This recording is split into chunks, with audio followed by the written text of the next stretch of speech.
Cloud. Okay, welcome to the recitation.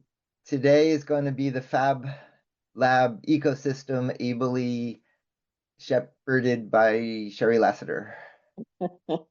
Good morning, good afternoon, good evening, everyone. I'm Lass, and Neil and I have worked together for many, many years on growing and building the global Fab Lab network. I am currently president and CEO of the Fab Foundation, and today we're going to talk about the Fab ecosystem through the lens of really networked projects. You know, what are the big, beautiful projects that are emerging from the network? That are helping us all reach our potential to make impact in the planet. And what you're seeing on the screen here is an article that came out. It's actually the front page for MIT News today about the Fab Lab network and about how we're bringing manufacturing, in this crazy, crazy time politically and financially, et cetera, across the world, how Fab Labs are enabling manufacturing at the local level and bringing resilience into communities. So I encourage you to all go to the MIT News site today and take a read if you get a chance. Um, and then today we are going to take a tour. We're going to start with the Fab Foundation, just to tell you all a little bit about who we are and what we do. And Jean-Michel, at 7 minutes. It's only 7 minutes. And then, and also Norella. And then we're going to look at some of these amazing network projects that have emerged and are emerging from the network. And so, with that, I'd like to introduce Jean-Michel Molinar. He is our procurement manager, and he manages installations and training across the world for new Fab Labs that the Fab Foundation builds. And he's going to tell us a little bit about the Fab Foundation. So, Jean-Michel? Thank you, Sherry. So I'm Jean-Michel. I'm based in France currently. I'm originally from the Netherlands, where I helped create Fab Labs. And I'm still creating Fab Labs for the Fab Foundation and meeting all of you wonderful people around the globe. The Fab Foundation was created about 16 years ago, and in the beginning, it didn't go very well because it was kind of created to sort of lay above the Fab Labs, to sort of create an ecosystem around them. And we quickly realized that wasn't what Fab Labs needed or wanted. Really, what was needed was sort of a supporting system for all these spaces around the world to be able to do what they need to do locally and sort of connect them globally. And so many of the projects that we support and that we work with, you'll hear about those today. So we've changed quite some over the years. The team has sort of grown and then became a bit smaller, and now we're really growing again. So here you can see that we actually have quite some people in the US, but also spread across the world, and we have a really nice, diverse team. And I can tell you that everybody on the team, I consider them a friend as well. It's a really warm and good team. And so some of these people focus on education, some of these people focus more on the organizational side of things, and some of them help us do the installation and training that I'll talk a little bit about just after.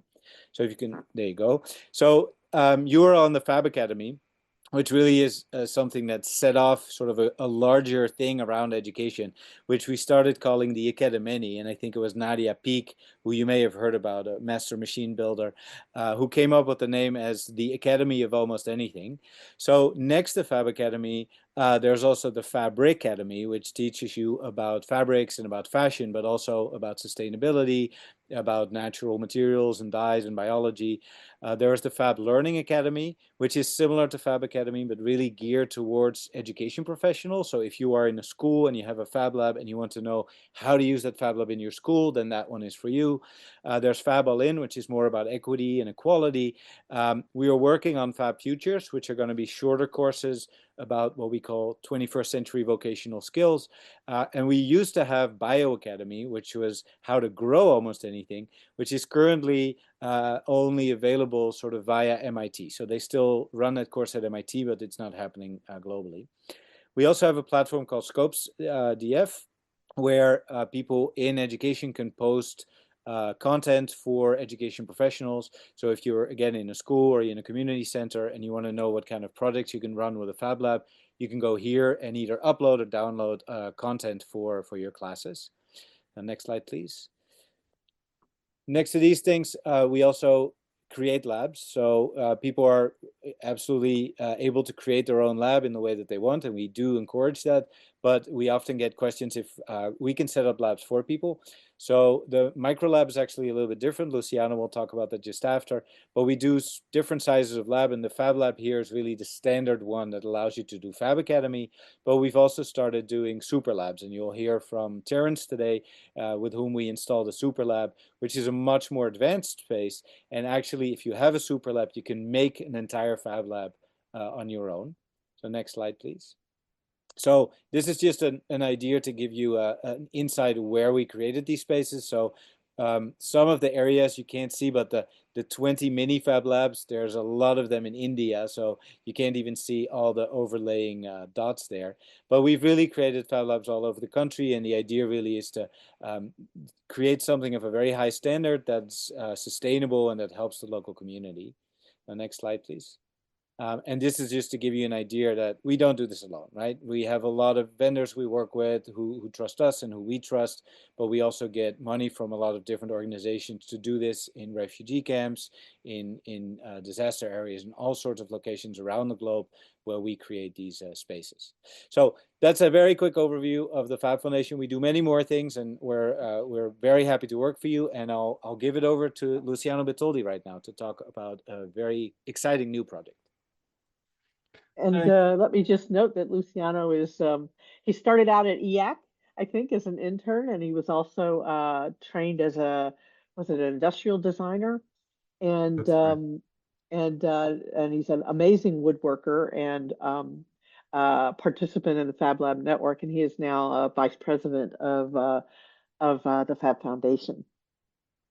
Thank you both so much. Yeah, very rusty woodworker at this point. I need to get back on that. So yeah, I'm really excited to talk to you guys about Fab in a Box, which Michelle kind of alluded to there, as being sort of our solution to our micro labs, right? So really important to us and the mission of the Fab Foundation is make sure that Fab Labs and digital technologies are accessible to as many people as possible. So in recent years, we've been really lucky that we're starting to see a lot of equipment come into the market at really affordable prices. And so we thought that this was finally an opportunity to do a project that we've been thinking about and has been kicking around the network for quite some time, which is this idea of a Fab in a Box, a Fab Lab that arrives in a box and can be user installed, low cost, and deployed almost anywhere, right? So our vision for this is to find what is that minimum viable product? What are those machines that we think are the most kind of the best bang for the buck? So the package that we're starting with is a laser cutter, a vinyl cutter, and a 3D printer, as well as all the accessories and kind of ancillary devices to that. But more importantly, it also includes the computer and all of the software, as well as the curricular activities that sort of allow facilitators and teachers to start leveraging digital fabrication in the classroom, both in formal and informal spaces, right? So the idea here is an all-in-one package. And Sherry, if you wouldn't mind the next slide, they're very similar, but just to keep us moving here. And like I said, the idea is to make this what is the lowest possible cost to get started with digital fabrication. And again, focusing on teachers and making sure that we have sort of that entire tool chain, not only the machines themselves, but the software, the curriculum, and all of that documented in a platform that is easy to learn and use. But more importantly, really looking at some of these informal learning spaces like museums, libraries, like Jean-Michel mentioned. We worked a lot with the Red Cross in Kenya, in refugee camps there. So what are some of these locations where we can create really a lot of impact with a relatively small amount of funds? So where our goal is to get this delivered for $10,000, and we're still on track for that. So we're What you see there is sort of a mix of renders and real images of prototypes that we've been working on. We are now producing the next batch that's going to go out to testing in a number of locations across the US. And then second half of this year, we're hoping to start taking orders for new labs. So yeah, exciting to be here. And I'll pass this on to Yeah, I've Norella. got it. Thank you so much, Luciano. Thank you, Jean-Michel. Now, Norella is going to talk to us about some of the network platforms and projects. Norella also started at EAC, and she was a Fab Academy graduate herself. And now she's heading our communications and social media at Fab Foundation and all of our FabX events. So, Norella, you Thank there? you, Sherry. Yeah. Yes. I made it on time. Yay. So thank you so much, Sherry, for that introduction. Yes, as mentioned, basically, I want to introduce you to different community outreach programs, if you can call them that way. So the first one is fablabs.io. This is the worldwide mapping system of the Fab Lab ecosystem. It was created in Fab Lab Barcelona in 2014, and it currently functions as the reference of measuring the number of Fab Labs worldwide. This is a free platform. Anyone can opt in. Anyone that has a Fab Lab basically can jump in and say, I'm a Fab Lab. And it's more on building those connections and being part of different programs that basically makes you be part of the network. This is not the only map that exists. There are other regional maps that exist in a different ways of mapping the ecosystem locally. As we are an organic network, labs have been created by self-identifiers of Fab Labs. And so different clusters of regional networks have been created, and they are other maps that map those specific ecosystems. Currently, we are around, I would say, more than 3,000 Fab Labs. We have around 81,000 users. We have employed all over the world around 5,000 people, and we are located in 162 countries. Next slide. Oops. All right. Oh, sorry. There we go. There you go. And then moving along to the Fab X or the Fab X event. Basically, this is the greatest event of the Fab Lab community. We are currently in our 21st edition, but over the last 20 editions, we have gathered more than 33,000 people from different parts of the world. Next slide, please. And I think the most exciting part of the Fab X event is that we go worldwide. It's basically a different location each year, which has its perks and its challenges, but that's I think the beauty of having this event in different locations every year. We have been, next slide, we have been all over the world with different editions. This is like a little video. I think I took it from Neil's repo, so I don't know if it's accurate, but I guess this is what it looked like to be in a Fab Lab conference in the beginning. And so we have been all over the world with different people, with video conferences, trying to connect ourselves. Next slide, please. And here's a little mashup. The next one, that one. Yeah, so this is a little mashup of different events that we have been part of. We have been in Lima, we have been in Japan, and so forth. So I think this is the biggest way to connect with the community, to be part of, and to basically exchange ideas. Next slide, please. And so this conference takes place once a year. It is co-hosted by the Fab Foundation, the Center for Bits and Atoms and MIT, and a local host. And it is where the Academy graduation takes place. This is basically your welcome into the network for future ideas, labs, and things that go on within the network. Next slide, please. And as part of this Fab event ecosystem, we have also created, last year, we created Fab Month. It happens every year on April. On our last edition last year, we had around 1,600 viewers. And this is currently happening. I was just in the session introducing and then came to this event, to this presentation. So currently we're speaking about emerging technologies, circular making, and scaling the impact. So if you can watch the videos on YouTube once they're live, that will be great. And our next session will be taking place in April 25th around education for the rapid changing world. So I'll share the link later in the chat.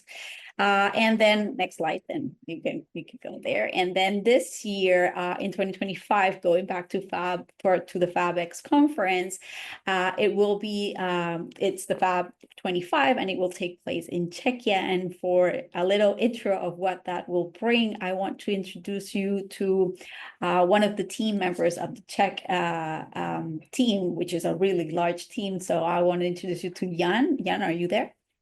Hello, everyone. Can you hear me? Yes. Okay. So Jan will tell you a little bit more about Fab 25. Okay. Hello, guys. First of all, I would be super happy if you all come to the Czech Republic. It's around 80 days till the event, so the tension is getting pretty high now, but the preparations are going well. This year we will meet in heart of Europe, and the selected theme for this year it's Bridge the Gap. Next slide, please. As Noral showed the pictures, the event started as a rather user group meeting with just tens of people. Now we have thousands of people. So in the post-COVID era, and also as it's getting back to Europe after 7 years, we expect over 1,100 people to come. But it will be still a global event. So usually people from all around the world come. And what's special about it this year is that we will have it in 2 cities. So we will spend half of the time in one of them where I'm at the moment, which is called Brno. And for the second half, we will move into Prague, which is the capital of the Czech Republic. The program is quite long. It's 8 days, but it's super packed every day. And basically at the event, you will meet people like you, people from Fab Labs, makers, educators, STEM educators, artists, and many other people. And just to give you an idea of the local host, this year it's Fab Lab Brno, where I work at, and Make More, which is a company organizing Czech Maker Fairs and also taking care of the whole Czech maker movement. When it comes to the program, most of the days we will have Fab Conference, which is quite unique. It's not just another conference, but we have it in a split day format. So until lunch, we are all together in a big venue listening to cool keynotes and panels, etc. And in the afternoon, as we are makers, we will have hands-on or theoretical workshops. What's also special this year is that we will organize a maker train ride. So we will rent a train to bring you from one city to another in the most green and of course fun way as possible. With our general sponsor this year, Prusa, we are also organizing one more full day, which will be a deep dive into 3D printing. As every year, we will also have many networking sessions, which you can imagine as parties, and I hope you will celebrate your graduation on one of them as well. And we will conclude the whole Fab 25 Czechia with Fab Festival, which is a free event for the Czech public to introduce them to digital fabrication and making. Yep. So as I mentioned, 3.5 days in Brno, then 1 day full for travels. So there's no problem with you checking out of the hotels and taking care of the travels. And then 3 more days in Prague. And the last slide is a picture that you can look for. And this is a FLADA club where the graduation will take place this year. So you will be on the same stage as the biggest Czech bands and performers usually perform. So there's a lot to look forward, and I hope to see you and enjoy the rest of the class. Thank you so much. I think there's something else special. It's not just that we'll be in 2 cities, but it will be in Czech Republic, which is super, super cool. And we're really excited about this year's conference. And I can't wait to get on that train. That train sounds so cool. Well, thank you very much, Narella, and thank you for wrapping up the Fab Foundation piece of this.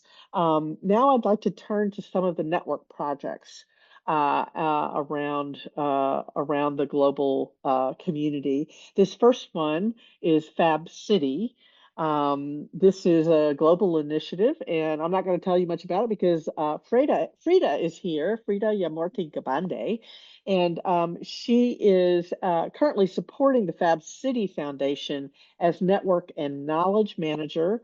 But she's an ecosystem builder and very passionate about global innovation and development across Africa and across the world. So, Frida, I'm going to let you take over. Thank you so much, Sherry. Hi, everyone. We have a feedback, Frida. Yeah, so I guess I can move on now.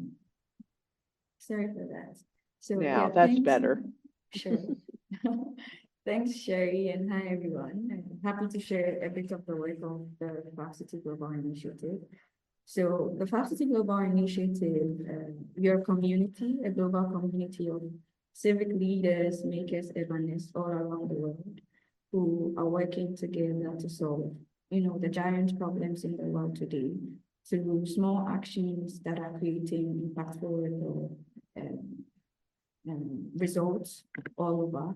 And this is towards shifting from the current urban paradigm that we have to one that is better, one that better supports us and makes the world a safer place to live. So a bit on the background and where we have come from.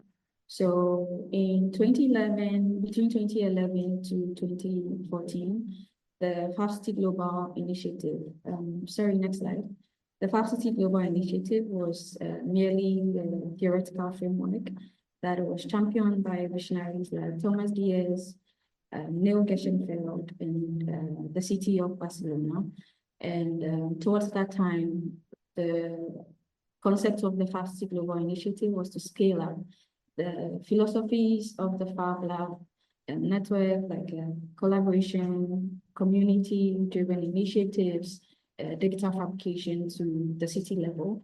And between 2014 and 2020, we had more collaborations, more dialogues around the Fab City concept, where the then mayor of Barcelona announced Barcelona as the first Fab City. And then since then, we would have more cities, regions, countries joining the Fab City network.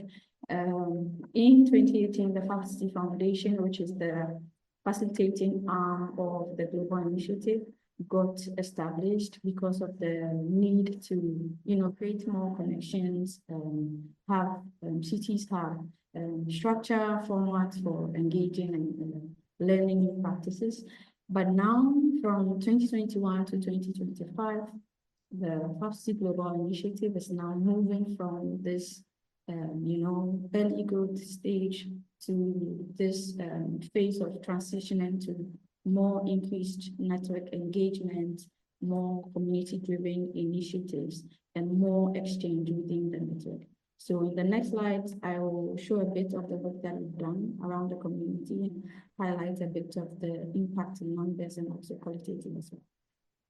So the Fab City Global Initiative operates in 3 connected pillars. And currently we are privileged to have 54 Fab localities, including cities, islands, countries, and regions, who work together to learn from each other, exchange resources, tools, and then annually join us at the Fab City Summit.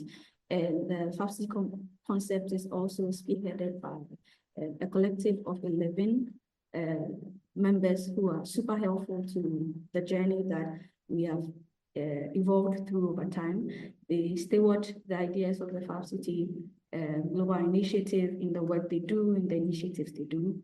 And then finally, we have the facilitating arm of the initiative, which is the Fab City Foundation, who are spread over 5 continents, including myself, currently based in Ghana. So lastly, the Fab City Foundation works to support and promote projects, exchanges within the network, and events like the Fab City Summit as well. Next slide, please.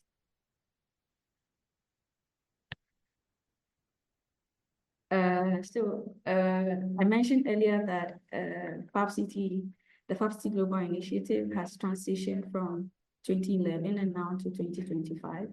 And last year, we were honored to bring all the new network members into a celebratory event, celebrating 10 years of the Fab City Global Initiative, 10 years of impact, 10 years of community engagement, and we had 54 stakeholders participating, 17 cities and regions represented, and 20 organizations represented as well. It was a great moment to relive the journey of the Fab Global Initiative, and to also, discuss towards what's possible in the near future. And then highlighting how Fab City has transitioned over time to educational programs, and then projects in the other slides. We have the Fab City Awards 2025, which is now open, where we, recognize sustainable projects all over the world. Last year, we had 19 submissions from 12 countries and awarded 4 projects. This year, we have a monetary award that gives project winners the opportunity to also join us in during the Fab 25 event. I would just highlight the Fab City Challenge, which is our annual innovation challenge that brings international experts, our community members, to more localized communities to tinker and work to solve local problems. We also have the annual Fab City Summit, which I'll talk about in the next slide, and also the Fab City Full Stack Bootcamp that helps city organizations, policymakers, and anyone just interested in building locally productive cities to learn about the framework and how it can help them achieve the Fab City mission. Next slide, please.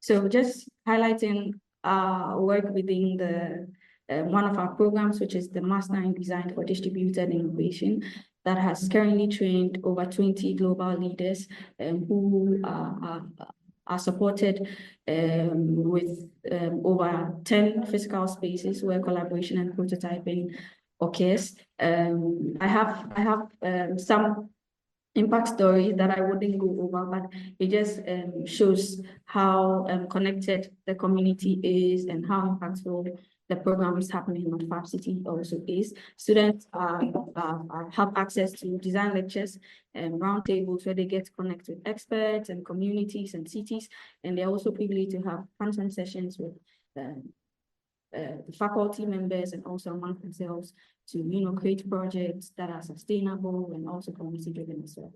Next slide. Currently, we have a number of projects occurring within the Fab City Foundation, and the first one is the PENS project, that is climate action focused, supporting creatives and citizens to be able to engage in climate solutions and policy making. We also have the Green Cities project that is focused on nature-based solutions that promote urban resiliency.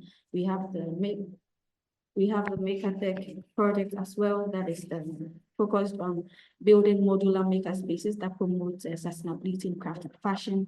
And finally, we have the Daphne Plus project that promotes that is supporting the development of a decentralized platform for fair creative content distribution. Next slide, please.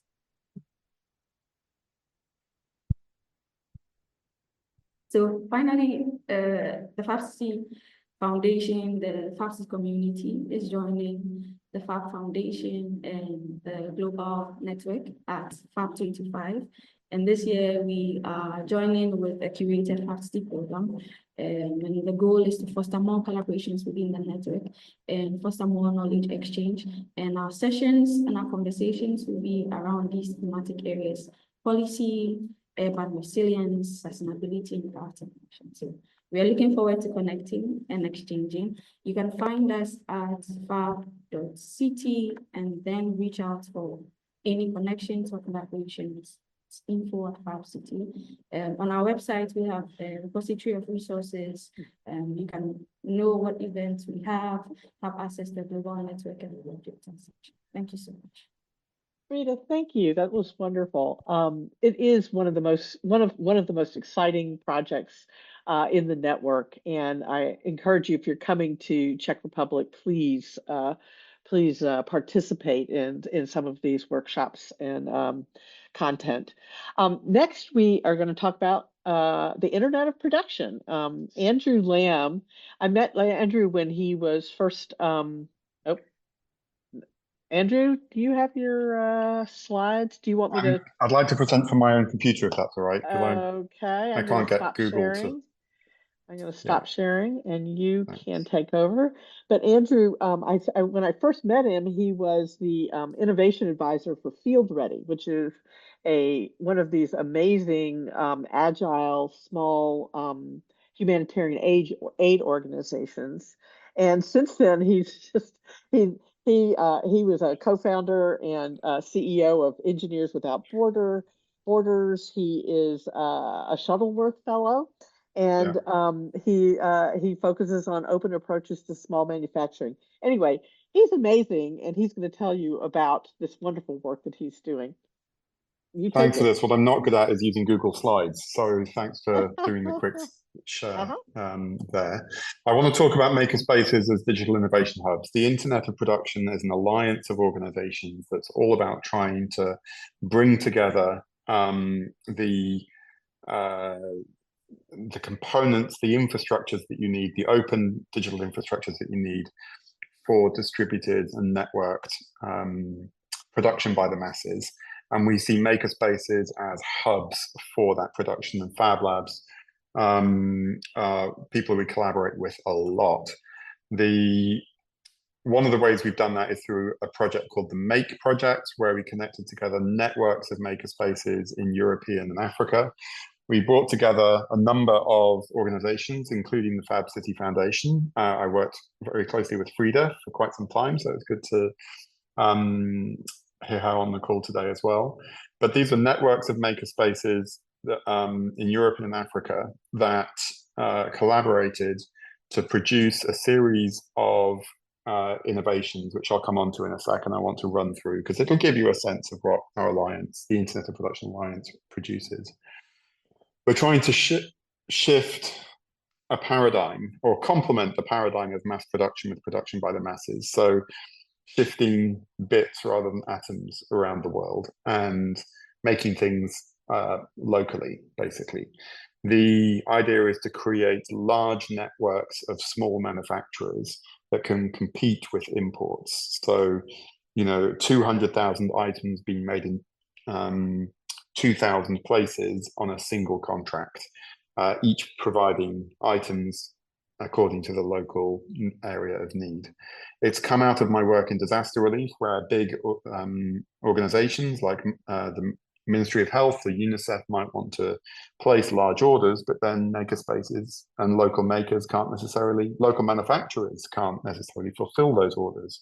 So you need to break those orders down, share the designs, find out about manufacturing locally, and then make sure that people actually get paid. So as part of this, in the Make project, we did some policy and innovation, network building, some business models, and telling people how to build businesses, some skills and capacity building, and some technical innovations as well. So what I'm going to race through now is a series of resources that we've published. They're all open for makerspaces to use, to make use of, and hopefully to scale up the idea of an internet of production. We did a series of talks, we have a catalogue of business models, and we have a venture building handbook to help makerspace managers know how to incubate businesses in the makerspaces. The business models for makerspaces, these are 17 quite heavily researched business models that include being represented on business model canvas formats of ways that makerspaces can operate. So there's a QR code there if you want to find out more. We also had a residency program where we had an exchange of skills between Europe and Africa. These are some of the people who went on that residency program from Africa. And Frida, in fact, developed a common policy agenda. There's a QR code there if you want to get a hold of it. So makerspaces in Europe and Africa spoke with a single voice about what the priorities should be for governments to support makerspaces. We did some capacity building, so we have an online course with a series of courses in there around, say, helping Fab Lab managers to be fundraisers, to help them figure out how to write a good grant application, and to explain more around the business models. We also have the Makerspace Toolkit, an open source guide to building makerspaces, and these are available in different languages as well.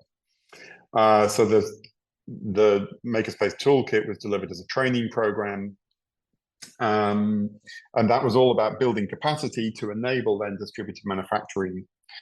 The Internet of Production has a series of data standards, open protocols for finding what you need to make, where you're going to make it, using which materials and components, and who's going to do it for you, and who to pay. And that's essentially tying those open standards together allows us to have an Internet of Production. The business models are part of it. Whoever's making it has to have a business model. So you can find out more about that. As I've said, we have a specification for recognizing people's skills. So this is, you have Fab Labs in one part of the world and Fab Labs in another part of the world, both teaching 3D printing. How do they calibrate the skills that they have to encourage, to understand, given a sense of quality of what's going to be made locally, but also to understand maker mobility. And this manifests in something called a maker passport, which we issue to makers throughout the project. We also have a map of machinery, which we have designed basically for a series of applications. But essentially, the internet connects computers together. The Internet of Production will be connecting machines together. And if we're trying to really design and make things locally, what we want is to create a map of where manufacturing capabilities exist around the world. Now, this interfaces with fablabs.io, so you'll see Fab Labs on this map, but you'll also see thousands of, say, sewing machines in northern Uganda on this map. So if there's a COVID pandemic, you know where to make your face masks. You can have a look at that map on there, and you can add items to the map using an online form or through an API. We have a distributed contracting system, so being able to take a large order and distribute it across a large number of makers, each making a portion of the overall order according to where the local demand might be. And there's various different roles in that contracting system that can be played, including something hopefully quite important for makerspaces and Fab Labs in the future, which is around quality inspections of what makers have made. Here's a little sample of the system. And we had a conference. We had some get-togethers, and this is the network meeting in Cape Town, African Makerspace Ecosystem Gathering with makerspaces from across Africa. We had some guests from Europe, of course. That is the kind of thing, this project is the kind of thing that the Internet of Project is doing. I appreciate your time today. I raced through it. Hopefully I'll be able to share these slides and you can get the links to all of these resources. Anyway, they're all on our website. Thanks. Super. Sherry. Wow. Thank you, Andrew. This is such an incredible project. I encourage you all to take advantage of those extraordinary resources that they've developed. And the mapping system is absolutely beautiful. This is a beautiful project, a beautiful network. And really appreciate you, Andrew, for all you do. Thanks, Sherry. He's mentored many Fab Labs into being in the world, and really appreciate it. I'll be at Fab 25 if anyone wants to talk more. Excellent. Well, so next up we have Guillem Camprodon. He's the executive director for Fab Lab Barcelona and at EAC. And he's been working for many years to kind of move the Fab Lab from being primarily just a digital fabrication facility to kind of a research and innovation laboratory. And they really are at the heart of the global Fab Lab network. He's also co-developed Smart Citizen. I don't know if you all remember that project, but it was a wonderful sort of a community contribution or a community initiative trying to democratize access to digital data and for the purposes of tracking, say issues that people were having in cities. And so I'm going to turn it over to you, Guillaume, to talk about this amazing distributed design platform that they developed over the years. Thank you. Thank you, Sherry. It's a pleasure always to be here with you. As you're not sharing, I am going to share a screen myself. So here we go. Okay, so let me also put this there. Lovely. So thank you all for joining today. So I'm here to talk to you about one project which is called the Distributed Design Platform. So in the year 2017, we decided to put together an effort to bridge the gap between designers and makers. We found out there were a lot of makers willing to design and learn about design, as well as a lot of designers that were willing to stop being those, in the clean room designing things that were then producing in other countries, far away from the centers of consumption, and wanted to actively engage into making.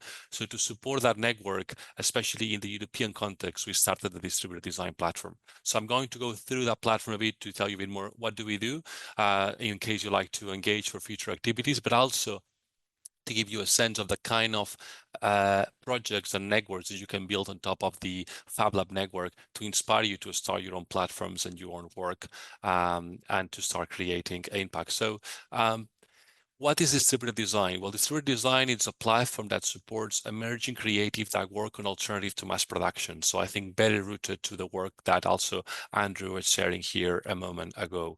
How we do that? Well, we do that through a program of residencies, a program of incubation, trainings, boot camps, exhibition, challenges, festivals, and networking. So we try to do a bit of everything to bring people in, but as well to bring capacity, especially across young designers, of actually how to design not for the centralized production, for the distributed production, for the distributed prototyping, to make using this diversity of material flows that we have all around Fab Labs, and to turn these into viable objects, viable products that they could make a living out of it. We did it through a large network over these last 3 years. For example, we had more than 3,000 talents going through this program with 26 countries engaged. So I very recommend you, especially if you are a designer, a maker, a creative, to visit distributeddesign.eu and see all the content that's out there. And we do this with a very strong group of members, of partners that have been supporting this project for a long time. As I said, at the moment, this is a European network because it's co-founded by the European Commission. We hope to actually replicate it, increase it, with global contributions. We have partners from all over Europe, also showing here, I think very importantly, how this is not only about the standard definition of the Fab Lab, but also how Fab Labs start to work with other institutions from the design field, from the innovation field, to actually create impact in how we design. Let me summarize very quickly some of the activities that we do yearly. We run an award, and the award is very key because it showcases there's a different way of doing design. That's not the one maybe you'll see, in the Milano Design Week happening, but it's one that actually it's there to be open, it's there to be regenerative, and it's there to be produced in a different way. We have this award running every year. You can see the last work from the year 2024 with this online exhibition at this distributeddesign.eu website. We also believe in the power of consolidating things in books, in these times that kind of things, feel that they disappear and they vanish so quickly. We have a physical and online book that we publish every year. It's called Driving Design. And again, it brings together what happens when you bring designers and makers, to think how we produce, how we design in a way that's different than what we have in Teach, in a way that is very rooted into the power of this distributed network of Fab Labs, but not also on the idea of Fab Labs as being the spaces that helps us to prototype the solutions, but also the idea that a prototype is something that many times would help us address even things we don't yet know how to solve. They could help us get the question right. They could help us at the end navigate this world full of wicked problems. Lately, we've been working into something that we hope one day we could scale, to broader networks, which is a repository of all the work we've done for these 7 years. Currently it's a learn.distributeddesign.eu.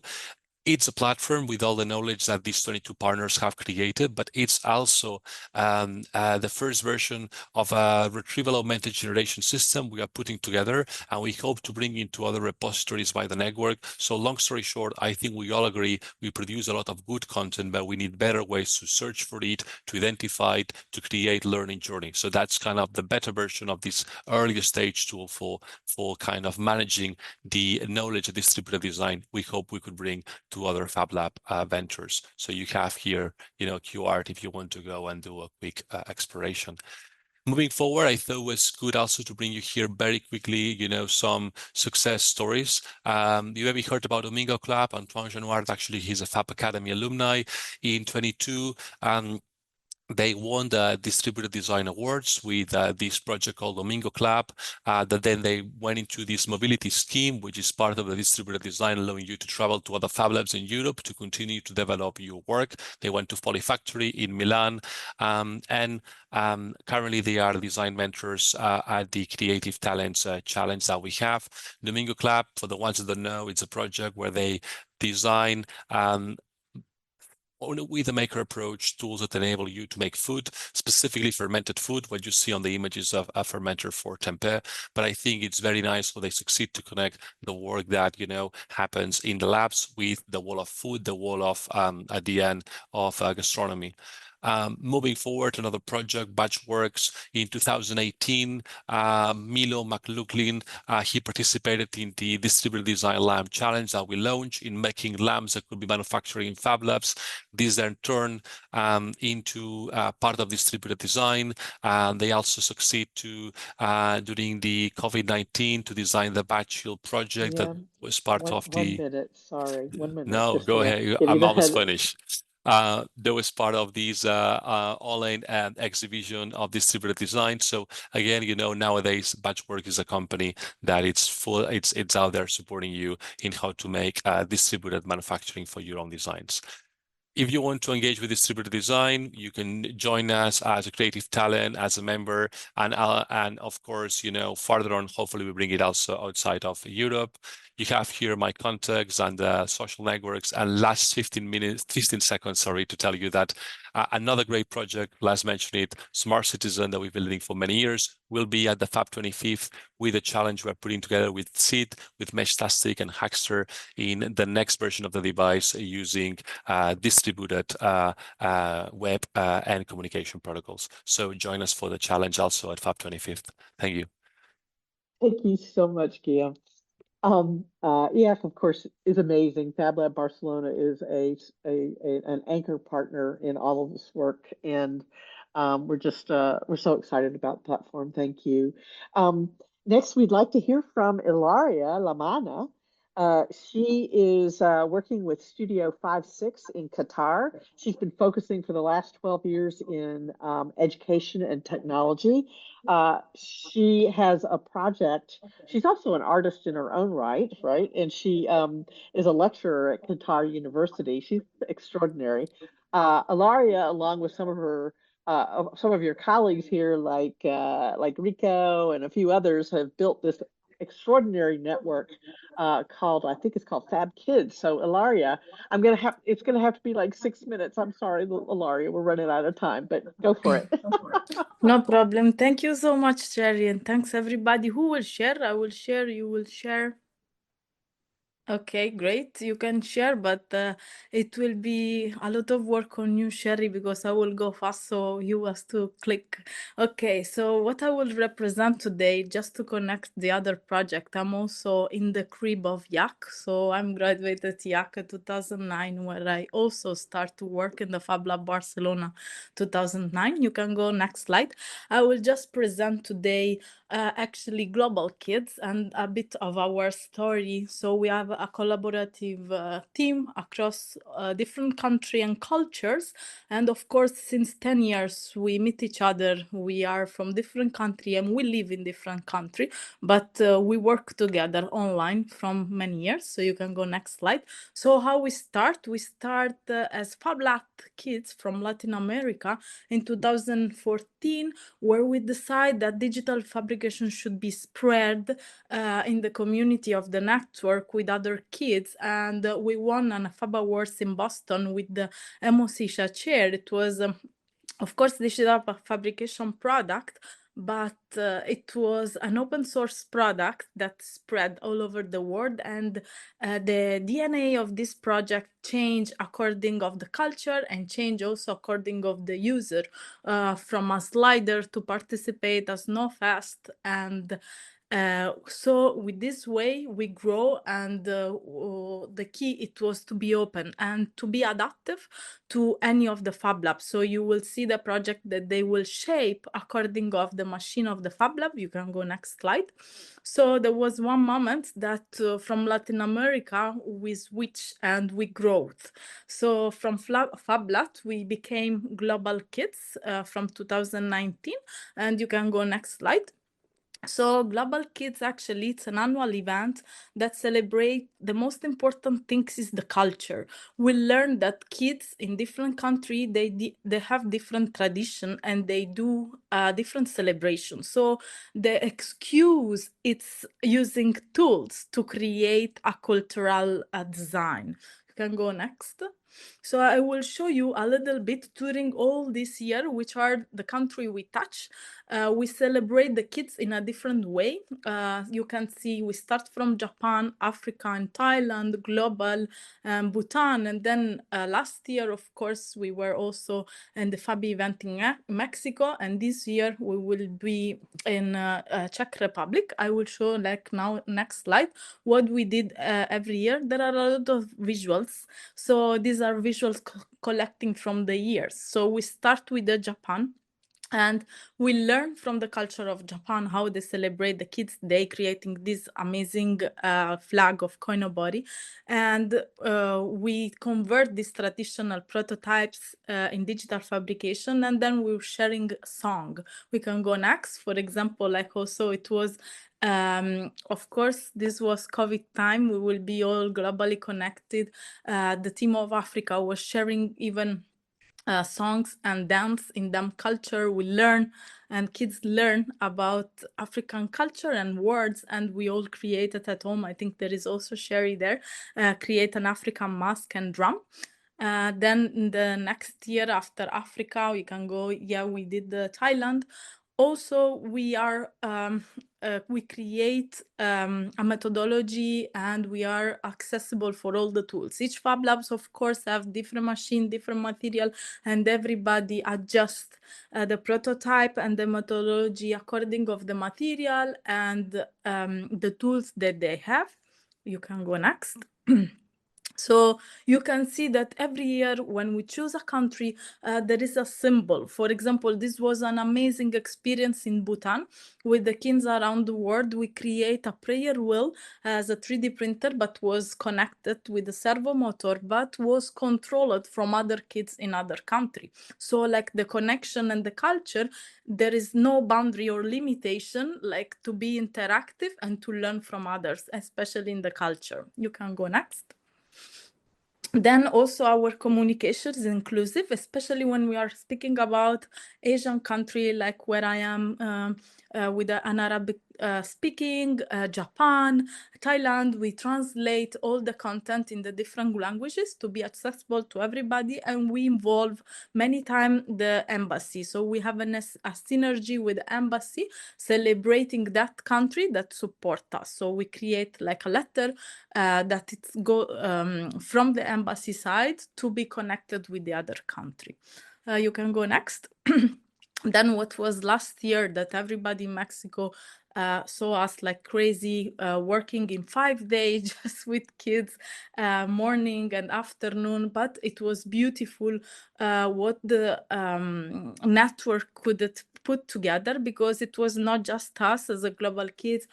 We had other makers and fabbers from around the world supporting us, creating this content. Like, for example, from Brazil and from Germany, they support us, and Japan, and we create together a different methodology, focus on different skills and different tools during all the week. You can go next. 30 seconds. Okay. Yes, I'm just done, like just sharing some visuals, and I'm So yes, this was also the global piñata has something that was interesting, that kids just with the artificial intelligence from other country, they could join an experience. So they were just moving hands online, and the digital piñata was moving in Mexico. So again, this connection. And also this year we celebrate the Human Solidarity Day with different countries. So we are continuing to celebrate International Day all together. And the last slide is just to summarize that also this year we will be in Fab 25 creating a camp for all the Fabbers kids coming. So all the Fabbers can bring the kids because we will take care of them. They will learn from the culture, and they will have an amazing time. And thanks a lot for Fab Foundation always supporting us. And you can give next slide just to have global thanks to everybody. Thank you. Oh, thank you so much, Ilaria. Sorry to rush you. It's okay. Now we have Maker's Asylum in India. So Risha Shrivastava is both an electronics and communications engineer, and also she has a business degree. She is currently director at Maker's Asylum, and she drives strategic collaborations, partnerships, and community building. And Vaibhav, I believe, who's here as well, is the founder of Maker's Asylum, and he is a mechanical engineer by training. And through his work at Maker's Asylum, he really has been driving open innovation and hands-on education, not only in India but around the world. Vaibhav and Risha, can you take over, and I'll run the slides for you. And I'm sorry, we only have like 3 or 4 minutes. I'm just going to take over the slides, Sherry, so that it's Okay. faster. Okay. Yeah. Okay, yeah, here you go. Okay, I think you can see that. Thank you so much. I'm going to quickly run through this. Vaibhav's not here, unfortunately, but that's our space in Goa. We're now in this beautiful state of Goa, which is on the coast of western coast of India. A lot of beaches, so all of you are really welcome to come and join us in India to make stuff. But we started originally in 2013 out of a little garage in Mumbai. And sort of moved spaces over the years. So we've actually moved 8 spaces, and this is our 9th space now in 11 years of being in, running a maker space in India. But we started the space to sort of create a space for people to come and build and make stuff. So obviously it has a lot of fun equipment like all of you do have across the world. And when we originally started, it was meant to be a DIY space, but organically a lot of people started to come to learn. So we started designing a lot of programs and workshops. So we do a lot of different types of programs. This is one of our flagship programs called the SDG School, which is focused on the UN Sustainable Development Goals. We've hosted this in various parts of the world like Paris, Grenoble, Copenhagen, a lot of cities in India. We also run a credit-based social entrepreneurship program with a lot of universities in the Indo-Pacific. We also work around the intersection of inclusion and making a lot of different kinds of stuff. And over the years now, through our programs, we have alumni in over 40 countries. So it's been a really fun journey of education and making. We also have a really fun mobile lab, which is a tuk-tuk auto, which we love. And it's really impacted a lot of schools and, young people to kind of build and make. So over the years, it's become a space of innovation and creativity. And we've enabled over 40 plus startups in the space of hardware, tech, and design in India. Some are doing some incredible work now in the 10 years of, this community. So I think we're a very neutral space. We work with all kinds of partners, including UN agencies, youth groups, even large corporate organizations who are able to sort of fund our intersection of education and open innovation work through the work that we've been doing in India. In the pandemic, just like everyone else, we had a great story. We sort of quarantined at the asylum, made a lot of face shields, about 1 million of them in 49 days, which was a really great scale story for, what maker spaces and network spaces like Andrew was talking about can really do. And also build a lot of oxygen concentrators and many other open source healthcare products. But now, I think in the last couple of years, we've been focusing on passing on this maker culture to the next generation. So we designed a program which is for largely teenagers and above. So for the last 3 years, we've been focusing on this hybrid program where we design a lot of hardware equipment that goes to people's homes.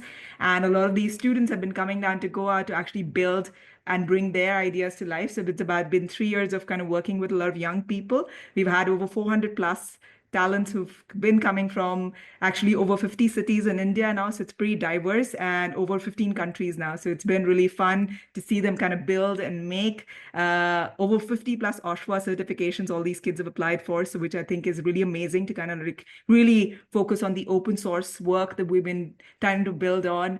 And we've also been really focused on social impact to bring in a lot of inclusion. So a lot of CSR grants to actually bring in people from economically challenged backgrounds. And it sort of acts as life skills and career exploration for a lot of them.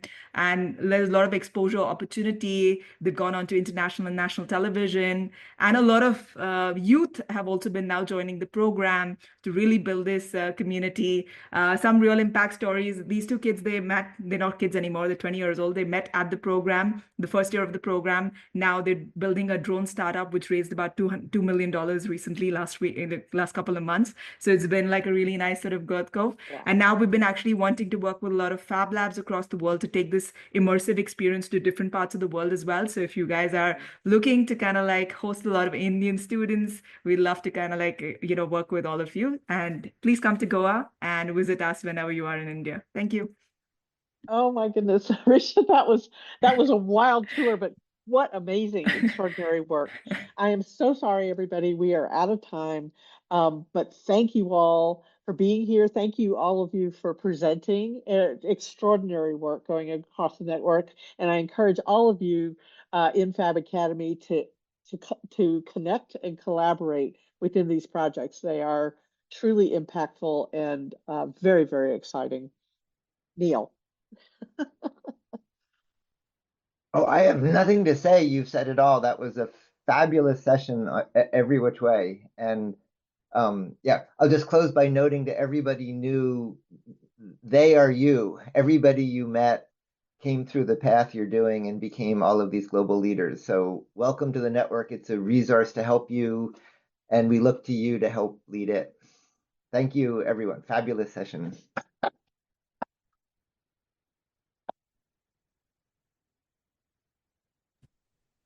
Bye. Thank you. Tack för det. Splash, splash.